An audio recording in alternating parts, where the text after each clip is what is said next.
Big. Brick. Building.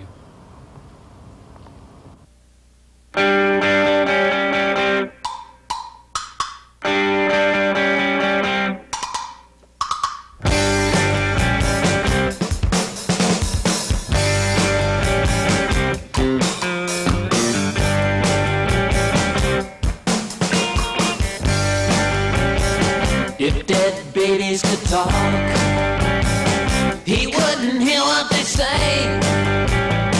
He's made up his mind, he's gonna get his way. Fresh meat and potatoes make for a solid foundation.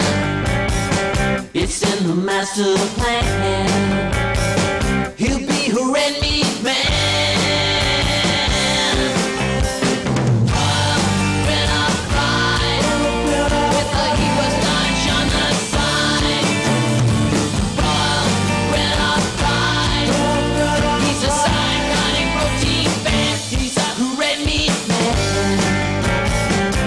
You know, it's like we're sitting here trying to convey our individual personalities and what we represent as a unit. And you know, it's like this bud. I mean, there could be a delicious beer inside, but you know, unless you open it and down it real quick, you never know. So I guess that's like our band. If you don't come out and see our band and get really drunk and listen to the music, then you'll never know what we're really about. Right, yeah. Yeah, that's right. It's the man who wears the pants. It's the man who leads the way. Because father knows best. He's stopping moral decay. Hey, my name's Joe Kegley, and I play bass and sing for Big Brick Building. I'm originally from Knoxville, Tennessee, and I moved here about 5 years ago. Met up with Doug and Bill, and got this band thing started. It's a lot of fun. My mother is originally from the island Zorb, which makes her a Zorbite. And one neat thing about the Zorbites is they all have blue tongues.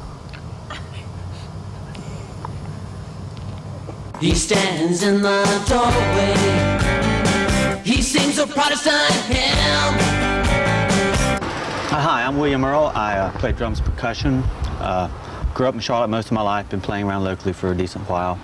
Met these guys at various times. We kind of liked what we were doing. Things gelled pretty well, so we decided to stick it out and see what happened.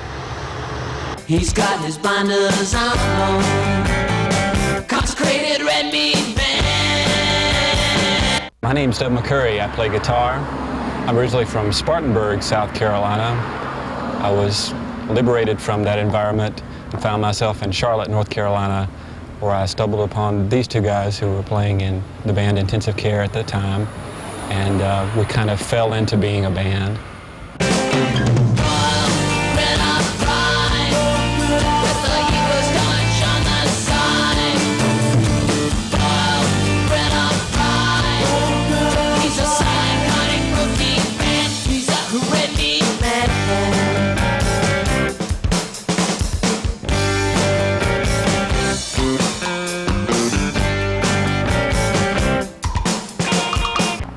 Some of our stuff has a little bit of rap. Right now we're trying to develop that new country rap stuff, that crap. We're working real hard on that. Under the C section of the record. Yeah. Crap, not a lot of people are doing it, so it'd be a good time to jump on the bandwagon and get into crap.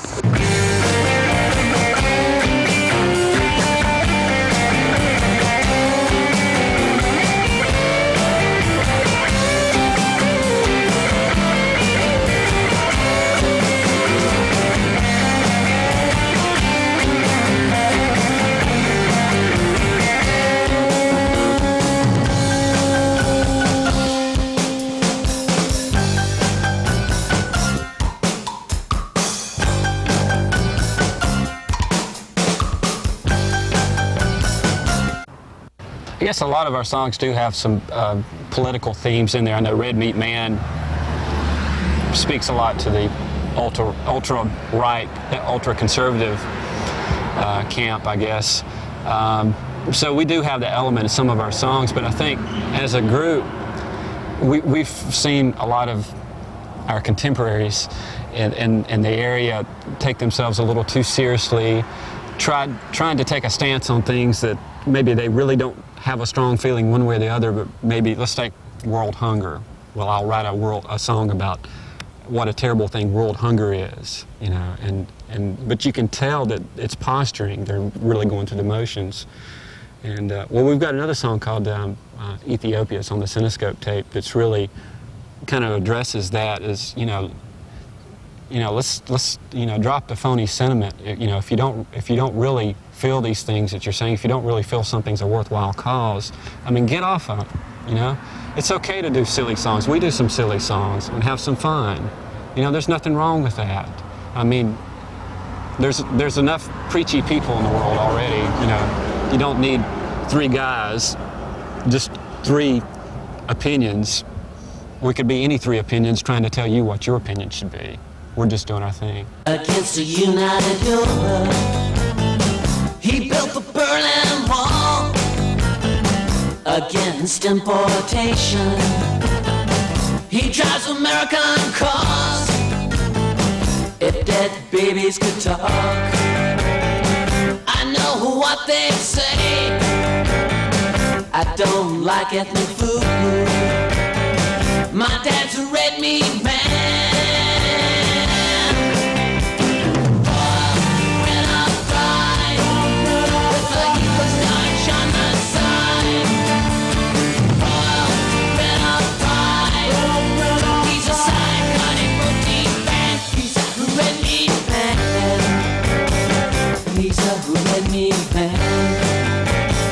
Psychotic protein fan, consecrated red meat man.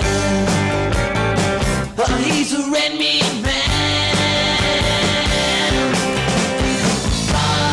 Red up pride, let the heat was touch on the side. Red up pride, he's a psychotic protein fan. He's a red meat man.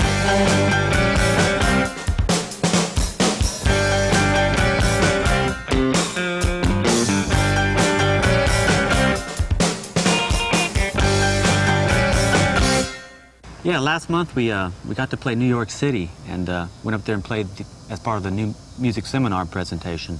It was a blast. It was my first trip to New York. I think the guys had been there before, but we were received pretty well. Didn't get to see the mole people. Went down into the subway, but we did get to see them.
Do I really stink? Say what you think. It's my career, so don't get near. We're all concerned.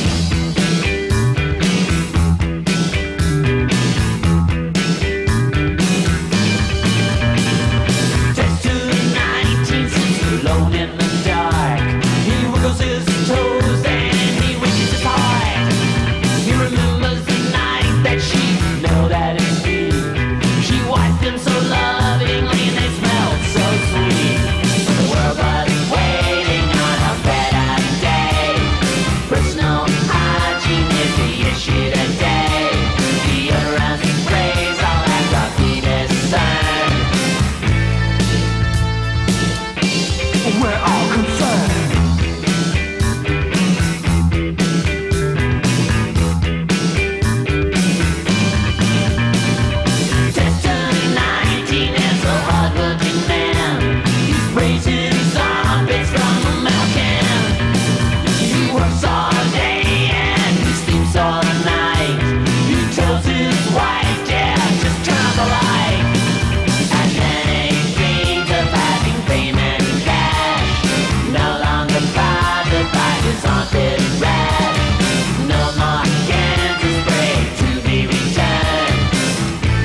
subculture I know most about is usually called the alternative or progressive scene. Now you would think that with a self-supplied name like that, this subculture would offer something alternative to and more progressive than the mainstream culture of Charlotte. However, after spending 5 or so years immersed in this subculture, I found that that's not entirely the case. Alternatives do their best to assert their individuality, surely, but they do this mainly through their choice of fashion and music.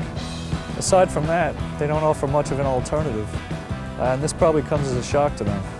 At first I thought that I would find a lot of so-called true artists among the alternatives, but most alternatives think that music is the most important of the arts. They seem to think that it's the only form of art. You just don't find many serious, devoted visual artists, actors, or writers hanging around the alternative scene. You'd sooner find a communist on a golf course. But nearly every alternative you speak to is in a band or looking to start one. Isn't there something wrong with that? Of course. I'll tell you what's wrong with that. Music is something, at least the music they make, something easily learned and made. In other words, it's the easiest art to make, and that's why it's the most popular among the alternatives. The other arts, in general, require an educated background in order to be appreciated or created. Most alternatives, I'm afraid, would rather tax their minds with chemicals than books and learning. The point I'm belatedly trying to make is this. Alternatives, on the whole, in my opinion, are not very serious about the arts, although they may think they are. And a culture to whom music is the only serious art is in serious trouble. A culture like that is not progressive, but regressive, since it is so much more limited than the mainstream. Wake up, I mean, there's more to life than music and fashion.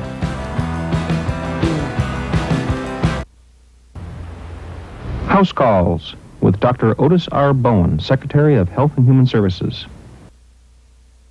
Hello, this is Dr. Bowen. A big lie about cocaine is it is not harmful like other drugs. Cocaine users suffer infections, hepatitis, and sexual dysfunction. A study showed all heavy users had an irregular heartbeat, most suffered nausea, impaired vision, severe headaches, and tremors. 20% had brain seizures. They suffered devastating emotional effects. Many attempt suicide, Many attempt suicide, suicide, and tremors. Sexual dysfunction, suicide, sexual dysfunction, and tremors. Suicide, and sexual dysfunction. Brain seizures, suicide. Many attempt suicide. Sexual dysfunction. Suicide.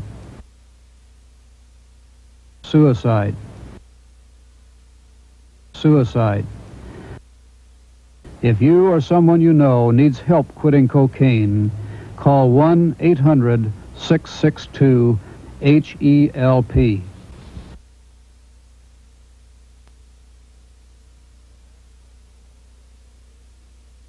Now, if artists want to go in a men's room, in a men's room, in a men's room, in a men's room, in a men's room, and if artists want to go in a men's room and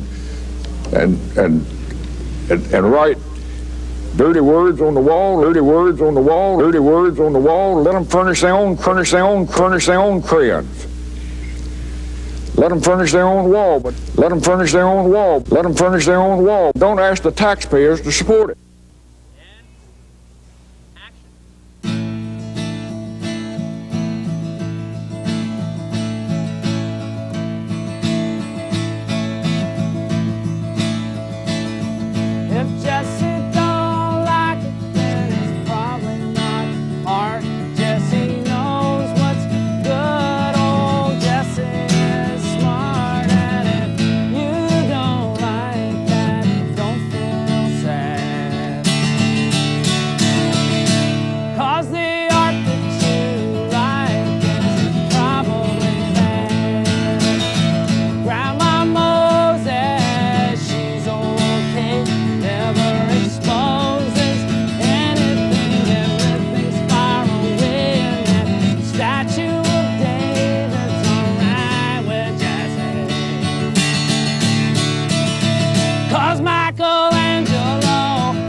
with a daisy in his hand and a tear rolling down.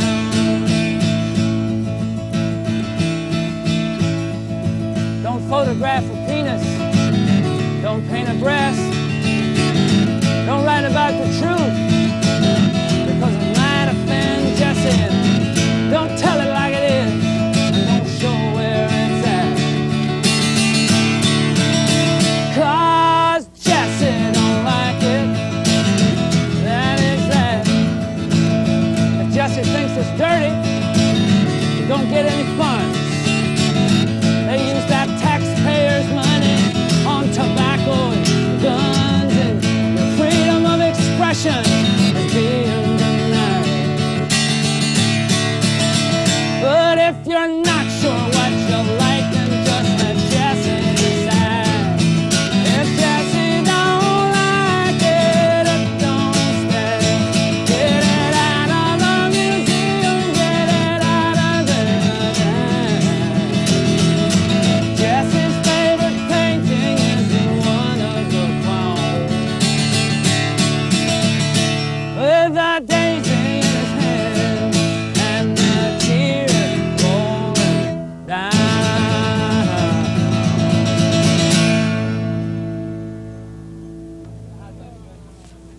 Burn them up, folks, burn them up.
So how do you like it so far?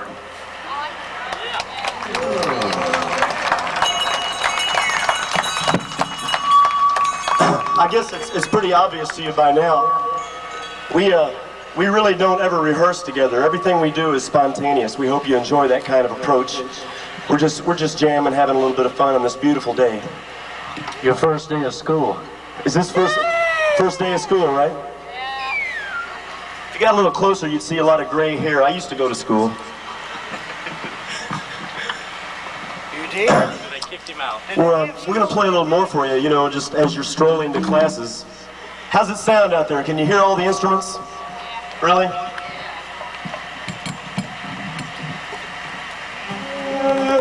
Can you tell which one is? You can't hear you because you're echoed.